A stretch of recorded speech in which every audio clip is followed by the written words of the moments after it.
Good afternoon. Sa pangalan po ng dakilang Panginoong Jesucristo, isang napagpalang hapon po sa bawat isa sa atin. Nandito po tayo sa ikalawang bahagi.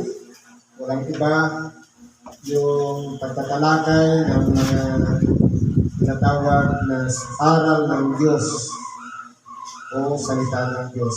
Sa makatuwid bagay ang tinapay ng buhay na pinakapagkain ng ating nag-iisang kaluluwa. Meron po tayong mga aralin sa ngayon. Ang una po ayon sa Ebanghelyo ni San Mateo sa Kapitulo 25, versikulo 14 hanggang 30. Mahaba-haba po ano.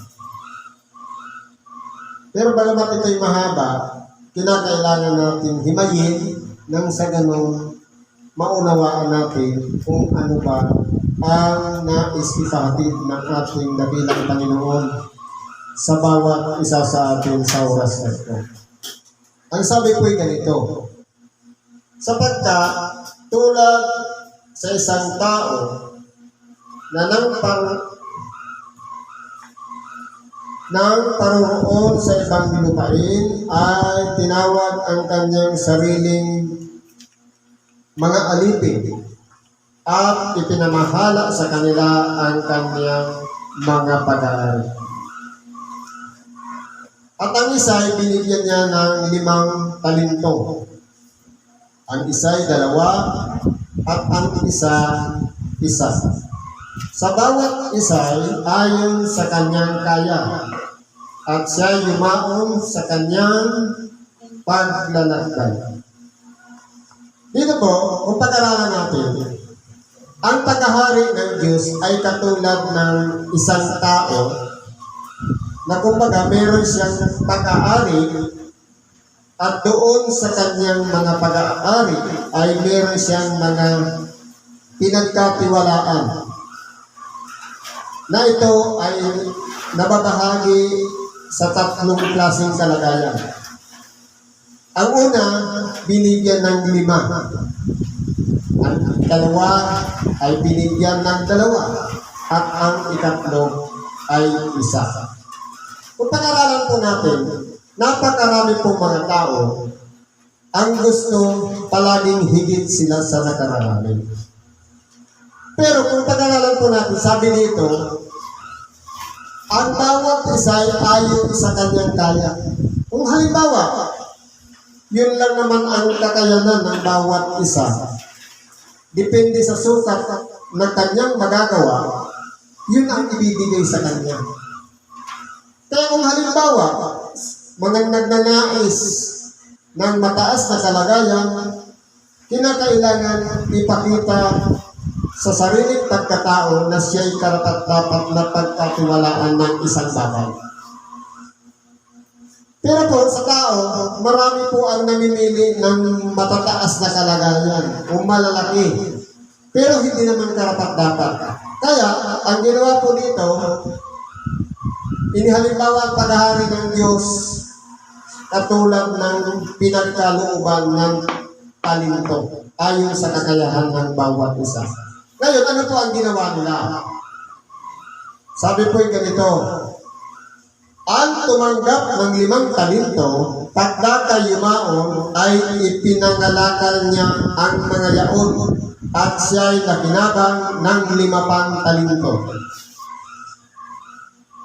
Dito po, kumbaga, yung unang pinagkalooban ng 5, naging doble ang kita. Ibig sabihin, dahil nga yun ang kakayahan niya na kaya niyang bawiin ng doble sa pamamagitan ng pamumuhunan ng 5 talento, nagawa niyang maging 10. Ibig sabihin, karapat-dapat siyang alipin. Dahil sa gayon ding paraan, ang tumanggap ng 2 ay nakinabang ng ibang 2 pa. Ibig sabihin, dahil medyo mahina ang kakayahan ng pangalawa, 2 talento lang ang ipinagkatiwala, siya ay nagtrabaho din at kuha at nakinabang ng ayon din sa kanyang ipinagkaloob. Walang iba, 2 talento rin. Dadatwa, ang tumanggap ng isa ay yumaon at humukay sa lupa at itinago ang salapi ng kanyang Panginoon. Ngayon po, dito sa pangatlo, ang ginawa po niya, naghukay, itinago yung salapi ng Panginoon, kumbaga wala po siyang ginawa. Ngayon po, sa totoong buhay, paano po natin maiugnay ang ating sarili sa mga aralin sa ngayon? Halimbawa po, pinagkalooban tayo ng sapat na karunungan, kaalaman, kakayahan, upang sa ganon magawa natin kung ano ang ipinagkaloob ng Diyos na itinakda sa bawat isa sa atin. Kung halimbawa, tayo ay sa kalagayan na lang ng pamilya, mayroong tao o mag-asawa, pinagkatiwalaan sila ng maraming anak. Meron naman ay mga 10 anak, merong 5, merong 1. Pero pagka minsan, yung pinagkalooban ng 10 anak, bagamat hindi nakapagtapos ng pag-aaral, pero lumaking mabubuting tao. Pero yung 5, ganun din. Dahil, kumbaga, ipinapakita ang tunay na kahalagahan ng pagmamahal sa anak. Kaya naaruga sila, napapalaki rin silang mabubuti. Pero yung pinagkalooban ng isang anak, minsan, dahil sa kabalisahan ng buhay, sa halip na maramdaman ng anak ang pagmamahal ng kanyang ina, hindi po magawa dahil pagkaminsan naghahanap ng uupahan na magiging alila o yaya para maging tagapagbantay. Hanggang sa lumaki yung bata, nagiging suwain, nagiging spoil. Dito po, halos parehas po yan ang kalagayan. Kaya ngayon po, paano natin maiugnay sa bawat isa sa atin ang kahalagahan ng Ebanghilyong ito? Tayo po ay pinagkalooban ng karunungan, kaalaman, upang malasin ang lahat ng bagay. Sabi nga, pagkaminsan sa iba, ang problema ay palagi pong nariyan. Minsan nakapokus lahat sa problema. Pero kung pag-aaralan po natin, sabi nga sa English, in every problem, there is always a solution. Ibig sabihin, kung ang problema na dumarating sa atin may kabigatan, ibig sabihin, doon nasusukat yung kakayahan natin para ma-solve yung isang problema. Pero bakit minsan ang iba dumaranas ng mabibigat na pagsubok? Hindi naman di po ang Diyos na magbibigay ng mga pagsubok na hindi ayon sa sukat ng kakayahan ng bawat isa sa atin na mapagtagumpayan yun. Kaya kung pag-aralan po natin, inilalagay talaga ng Diyos yung mga sitwasyon na pagtatagumpayan ng isang tao depende sa bawat kakayahan ng bawat isa kung tayo ba ay kaya nating lagpasan yun. Halimbawa, sa isang driver, kung ang kaya mo lang naman ay motorsiklo, hindi ka naman pipilitin na pasampahin doon sa truck na hindi mo naman kaya. Unang-una, kalkulasyon pa lang, baka magkabangga-bangga. Kaya po, kumbaga, ang kakayahan ng bawat isa, kung dito nga sa ibabaw ng sanlibutan, iniaayon ng tao doon sa kwalifikasyon, doon sa kakayahan, kung paano niya i-drive ang isang sasakyan. Paano kung halimbawa, alam lang naman yun yung makikitid na sasakyan. Hindi niya kaya yung trailer. Bakit ilalagay doon? Kaya po, kung pag-aralin po natin, sa tao, may qualification. Ano ba yung drive mo? Paano mo patakbuhin niya? Gaano katagal ang experience? Parehas din nun. Pero sa Diyos po, ganun din ang kalagayan.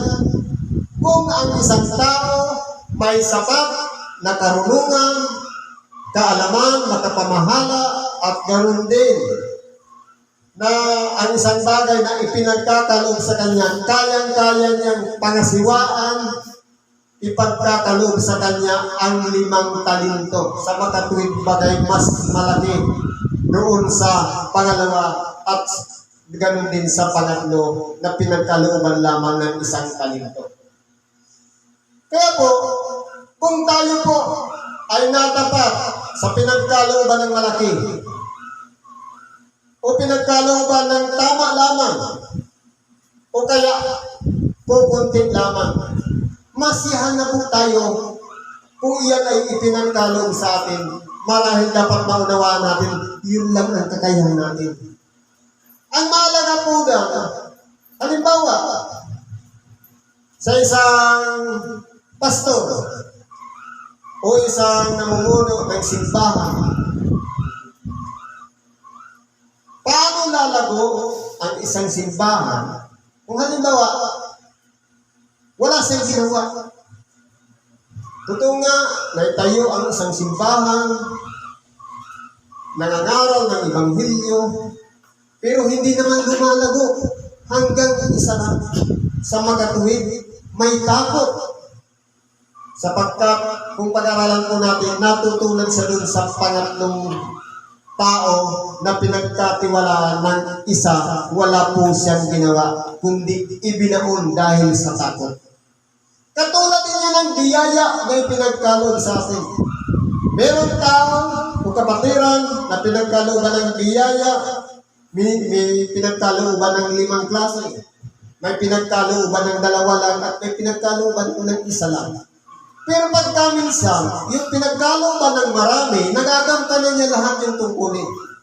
Yung pinagkalooban ng 2, nagagampanan niya. Yung pinagkalooban ng 1, minsan hindi pa magawa. Kaya po, kung tayo po ay karapat-dapat na tawagin isang tapat at mabuting alipin, dapat ang hanapin natin yung mga bagay na maging katulad tayo doon sa aliping matalino na walang iba, ginamit niyang kanyang karunungan upang palaguin ang isang bagay na ipinagkatiwala sa atin. Kaya ganito po ang nangyari. At ang tumanggap ng pagkatapos nga ng mahabang panahon ay dumating ang Panginoon ng mga aliping yaon at nakipaghusay sa kanya. Kumbaga, halimbawa, yung tumanggap ng 5 talento, nagbunga ng 5. Yung tumanggap ng 2, nagbunga ng 2. Nung tumanggap ng 1, wala po siyang ginawa. Ngayon, ito na yung pagsusuri. Pagdating ng Panginoon, sa mga aliping yaon, nakipaghusay na sila. At ang tumanggap ng 5 talento ay lumapit at nagdala ng 5 pang talento na nagsasabi, Panginoon, binigyan mo po ako ng 5 talento. Ibig sabihin, tanggap niya. Narito, ako'y nakinabang ng 5 pang talento. Ibig sabihin, nagsipag siya. Gumawa ng paraan para madoble. Sinabi sa kanya ng Panginoon, mabuting gawa, mabuti at tapat na alipin. Nagtapat ka sa kakaunting bagay, pamamahalain kita sa maraming bagay. Pumasok ka sa kagalakan ng iyong Panginoon. Kumbaga, yung kagalakan ng Panginoon, mararamdaman din ang kagalakan ng tao o alipin na pinagkalooban na nagkaroon ng bunga sa kanyang sarili. At lumapit naman ang tumanggap ng 2 talento at sinabi, Panginoon, binigyan mo ako ng 2 talento, narito ako'y nakinabang ng 2 pang talento. Sinabi sa kanya ng kanyang Panginoon, mabuting gawa, mabuti at tapat na alipin. Nagtapat ka sa kaunting bagay, pamamahalain kita sa maraming bagay. Pumasok ka sa kagalakan ng iyong Panginoon. Ibig sabihin, yung una at ikalawang alipin ay halos parihas lang yung kagalakan ng Panginoon. At lumapit naman ang tumanggap ng 1 talento at sinabi, Panginoon, nakikilala kita na ikaw ay taong mapagmatigas, na gumagapas ka doon sa hindi mo hinasikan, nag-aani ka doon sa hindi mo sinabugan. At ako'y natakot at ako'y yumaon at aking itinago sa lupa ang talento mo, narito na sa iyo ang iyong sarili. Ngayon po, ano ang pagkakaiba ng pangatlo doon sa ginawa? Ang ginawa po ng pangatlo, umiral sa kanya ang takot. Dahil, sa pamantayan niya, umaan o gumagapa sa hindi hinasikan at nag-aani sa hindi mo sinagutan. Kung tayo pong mga tao, kapag pinagkalooban tayo ng isang bagay, maging yan man ay maliit na bagay, malaki man, o sobrang laki, huwag po nating paiiralin ang takot. Pinagkalooban man tayo ng isang anak, pinagkalooban man tayo ng 5 anak o 10 anak, kinakailangan huwag nating katakutan, harapin natin ang patunayan natin na kaya nating buhayin sila. At huwag nating paiiralin ang takot. Ganon din naman sa may biyaya. Kung pinagkalooban lamang tayo na maging tagapakinig ng Ebanghelyo at wala tayong ginagawa, pagsikapan naman natin na huwag lang tayong matakot, kundi sa pag-uwi natin sa ating mga tahanan, maibahagi natin sa ating mga anak, madala natin ang Ebanghelyo sa pamamagitan ng pagtutuwid at pagtuturo sa kanila ng mga mabubuting bagay na kabatay sa banal na kasulatan.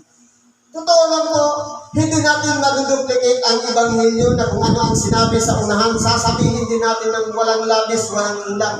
Pero sa pamamagitan ng mahinahon at maayos na pakikipag-usap sa ating mga anak, magkakaroon na tayo ng bahagi na baka sakaling pagkalooban tayo ng malaking mana o malaki pang talento dahil hindi po nasayang yung bagay na kumbaga, yung ginawa ng Panginoon na nagbigay sa ng pagkakataon, oras, panahon o sakripisyo, alang-alang lamang sa isang talento, dapat pahalagahan po natin yan at gawin natin ang naayon sa kanyang kalooban. Sapagkat po, kapag umiral po ang takot sa bawat isa sa atin, marahil ay wala po tayong gagawin. Pero, kung sa pamamagitan ng kapangyarihan ng Espiritu Santo, tayo po ay mananagana at patuloy na mananagana sapagkat hindi niya po tayo pababayaan, niiiwan man. Pero kung umiiral ang takot, yung sarili nating kalooban, sabi nga, kung kayo'y hiwalay sa akin, wala kayong magagawa. Kahit ano bang gawin natin araw-araw, oras-oras na panalangin, kung hindi natin kasama si Kristo sa ating buhay, wala po tayong magagawa. Kaya hanapin natin si Kristo at ang lahat ng mga bagay ay bawang idaragdag sa atin. Hindi natin kayang palaguin ang isang bagay, pero kapag kasama natin si Kristo, kaya natin palaguin ang isang bagay. Pero kapag umiral ang damdamin, ang takot sa magkatuwid bagay, parang nakikita natin sa ating sarili na mag-isa lang tayo. Hindi natin kaya, pero kakayanin natin sa pamamagitan ng tulong at habag ng Diyos. Kaya kung ang pamantayan natin, katulad dito sa pangatlo, na pinagkalooban ng isa lamang talento, magiging kawawa po ang kalagayan. Bakit po? Datapwat, sumagot ang kanyang Panginoon at sinabi, ikaw na aliping masama at tamad. Nalalaman mong ako'y gumagapas sa hindi ko hinasikan at nag-aani doon sa hindi ko sinabugan.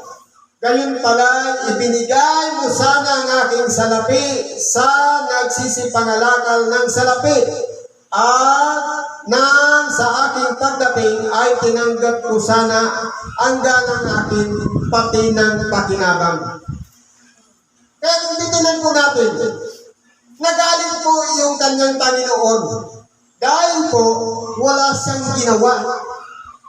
Ngayon po, kung halimbawa pinagkalooban tayo ng isang bagay, tagapangaral man ng Ebanghelyo, tayo man ay tagatulong sa may karamdaman, tayo man ay isang tao na sa pamamagitan natin, pinagkalooban tayo na pagkatiwalaan, mamahala, o maging isang tungkulin sa loob ng simbahan. Kapag wala po tayong ginawa, umiral ang takot, marahil aalisin sa atin pati yung inaasahan natin sa atin na.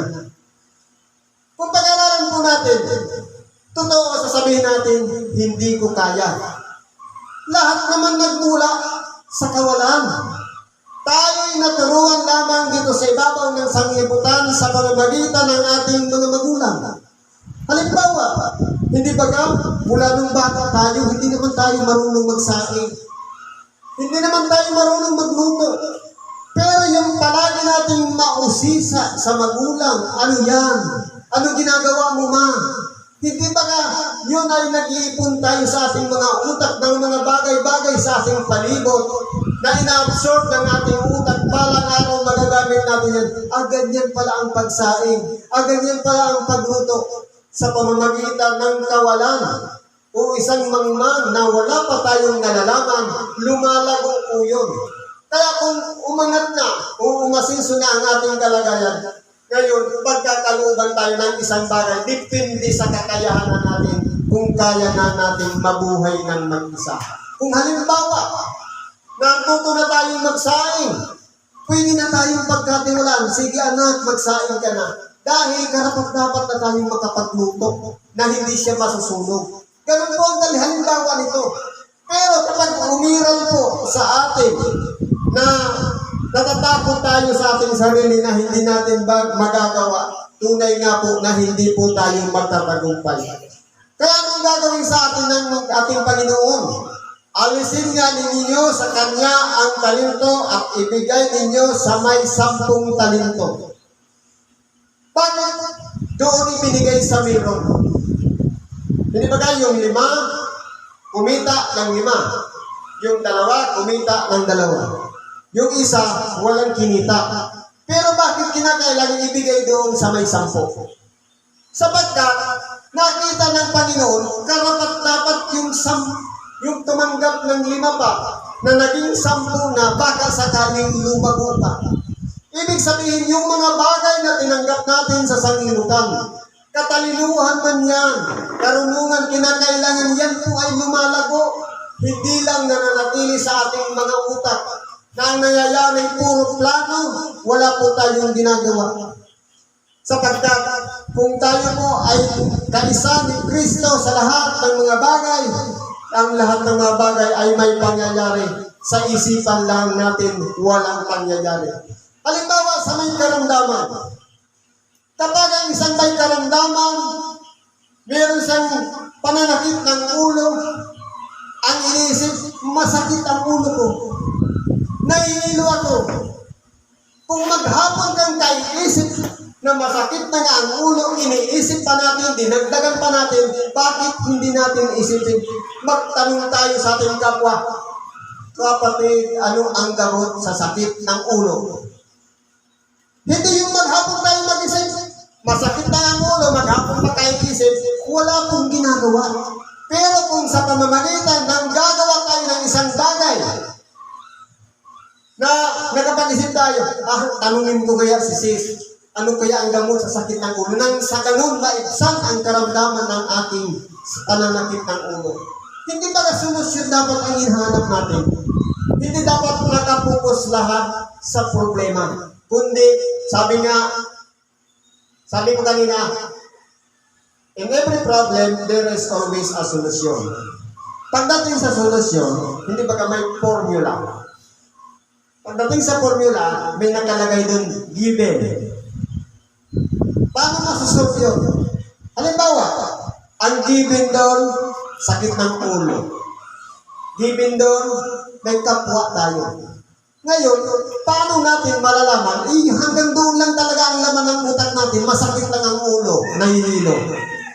Hanapin po natin yung isang given.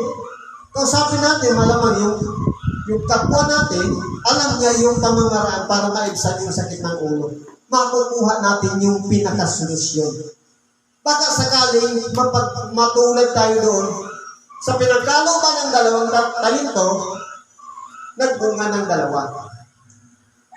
At pinagkaluban ng 5, nagbunga din ng 5. Sana huwag tayong matulad doon sa pangatlo, na kahit yung isang talento, hindi po nakita sa kanya na nagbunga kahit porsyento, kahit kalahati man lamang noon, o ika-10 bahagi, wala pong nakita kayo. Kaya ano ang tawag?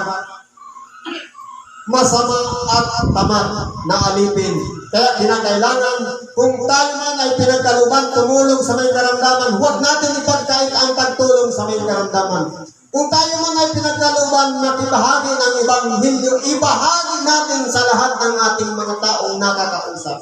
Kung tayo man ay pinagkaluban ng tungkulin sa templo, gampanan natin yun ng buong husay upang sa pagkaharap natin na salubong sa ating dakilang Panginoon, hindi natin sasabihin, Panginoon, nag-aral ka na kasama namin. Panginoon, nagpagaling ka na kasama namin. Ano ang sabi ng ating dakilang Panginoon? Nasa loob, sapagkat nasarahan ng pintuan, hindi ko kayo nakikilala kung kayo'y taga saan. Paano tayo magpapakilala sa Diyos? Unang-una, yung bagay na ipinagkatiwala sa atin, dapat po gampanan natin ng buong husay na ipapakita natin sa Diyos na may kakayahan ako. Kaya kong gawin ang isang bagay na ipinagkaloob sa akin. Bagamat ako'y nag-iisa, ako'y mahina, ako'y nagkakaroon ng karamdaman, ako'y napapagod, o ako man ay nagkakaroon ng mga kabigatan sa buhay, gagampanan ko yan sapagkat yan ay pinagkaloob ng Diyos sa akin base sa aking kakayahan. Kaya po, kung ang pamantayan natin, palaging sasabihin, tao lang kasi. Hindi po. Ang tao, kumpletong ginawa ng Diyos. Pare-parehas ang kalagayan. Pare-parehas nagmula sa kawalan. Walang muwang. Pero nandun ang katalinuhan sa mga walang muwang. Isipin natin, lahat ng sanggol, isa lang ang iyak. Kahit anong lahi, kahit anong bansa, isa lang ang iyak ng sanggol. Pagpupuri yan sa Diyos. Nasa Mateo 11:25 yan. At 21:16. Ang sagot sa 89:8 ng awit. Kaya po, kung pag-aaralan pa natin, matalino yung mga bata, yung mga sanggol na dumididik, o yung mga maliliit pa na wala pang muwang. Sapagkat ang hinahanap nila ang Diyos na makapangyarihan sa lahat. Pero nung natuto na, naturuan na, nagkaroon na ng kamalayan, minsan pala sagot na sa magulang at hindi na nagkakaroon ng respeto. Ngayon, kung tayo yung magulang na pinagkalooban ng anak, hindi natin nagamit sa tama, sasabihin sa atin, tamad at masamang alipin, pinagkalooban nga tayo ng isang bata, hindi naman natin inarga o minahal. Sayang lang yung pagiging isang magulang, hindi naging karapat-dapat, sapagkat naging tamad tayo at naging masamang alipin sa harapan ng ating dakilang Panginoon. Anong sabi dito? Sapagkat ang bawat mayroon ay bibigyan. Kung tayo po ay tumatamasa na o tumatanggap, bakit kayo yung kapwa natin? Umasinso na, nagpapatuloy yung pag-asinso. Dahil nandito po yan sa banal na kasulatan. Ang bawat mayroon ay bibigyan. Lumalago pa po yun. Pero ang kaisipan ng Pilipino, kapag ang isang kapitbahay o kababayan na umaasinso, wala po silang ibang ginagawa, atakin na bumaba. Ayaw na may umurog. Kaya nangyayari, halimbawa, nagnegosyo ng pagkain, fried chicken. Kasi madali lang naman, bibili ka lang ng 5 manok, tanggalan mo ng aba, mamamayat yun at saka iprito mo yung leg, hiwalay mo. Pagkatapos lutuin mo. Di ba may mga tubo na? Kapag may umasinso na doon, ang gagawin naman, dahil ayaw na umangat, gagayahin. Kapag ginaya, sisiraan pa. Totoo yan. Likas na yan sa mga Pilipino. Ginaya na, kumbaga, walang originality. Kinupya yung pamamaraan ng pagluto. at pati yung pagtitinda, tinabihan pa. Pero ang problema, may kasama ng paninira. Ganyan po ang ugali ng tao. Kaya, kung pag-aralan po natin, bakit yung mga nagsisikap, nagsasakripisyo, patuloy na lumalago sapagkat nasusulat yan sa banal na kasulatan. Ang sabi, ang bawat mayroon ay bibigyan at siya'y magkakaroon ng sagana. Ibig sabihin, hindi lang madudoble, matriple, magsampung doble pa, at patuloy na mananagana. At siya'y magkakaroon ng sagana. Ngunit, ang wala, pati nang nasa kanya ay aalisin sa kanya. Yung expected natin na sa atin na, mawawala pa. Kaya po, ang Diyos ay pantay na magbigay sa bawat isa sa atin. Kung ang kakayahan natin, kaya natin mamahala ng malaking bagay, ibibigay sa atin malaking bagay. Kung tamang-tama lang, tamang-tama din lang ang ibibigay. Pero yung walang kakayahan, isa lang na bagay ang ipagkakaroon. Kinakailangan isa man yan, o dalawa, o lima. Kinakailangan yan lahat ay tumubo at sumagana sapagkat tayo po ay sisingilin sa bawat isang pinagkatiwala sa ating salapi man yan, tungkulin man, kayamanan man, o isang bagay na bilang isang tao na nabuhay dito sa ibabaw ng sanglibutan, kinakailangan maging kapakinabang ang pamumuhay natin dito sa ibabaw ng sanglibutan na hindi nasayang nagmula pagkabata hanggang sa tayo'y tumanda na pakinabangan ang lahat ng karunungan na ipinagkaloob sa bawat isa sa atin. Kaya kung huwag natin sayangin yun, magpatuloy tayo, gamitin natin ang ating pag-iisip, ang pagdugay ng Espiritu Santo at ganoon din ang mga nasa paligid natin maging pamamaraan ng sa ganoon magtagumpay tayo dito sa ibabaw ng sanglibutan. At ang aliping walang kabuluhan ay iyong itapong sa kadiliman sa labas. Yan ang pagtangis at ang pagnangalit ng mga ngipin. Kaya po, kung tayo man ay hindi naging karapat-dapat sa paningin ng Diyos, lalong-lalo na yung mga bagay na ipinagkaloob sa atin ng Espiritu Santo, kapag iyan po ay hindi nagkaroon ng bunga, tayo'y matatapon sa labas at doon na nga ang pagnangalit ng mga ngipin. Kung yan po ay mula lang sa tao, okay lang. Tao lang ang kausap natin. Pero kapag hiningi natin sa Espiritu Santo at binasbasan tayo, gampanan natin yan sapagkat yan ay sisingilin sa atin sa pagbabalik ng ating dakilang Panginoong Hesukristo. Kaya kung nagbunga man yan, tayo ay tatanggap ng ganti na may kasamang pagpapala o gantimpala. Siguro hanggang dito na lang ang pakikibahagi natin ng Ebanghelyo. Sa lahat ng mga may mga problema, pangangailangan man, spiritual o material, anuman ang ating mga kahilingan, idulog lahat natin sa Diyos at humingi tayo ng tawad at ipagkakaloob sa atin ng karunungan upang ang lahat ng bagay ay mapagtagumpayan natin sa ngalan ni Kristo Jesus. Isang magandang hapon sa bawat isa sa atin.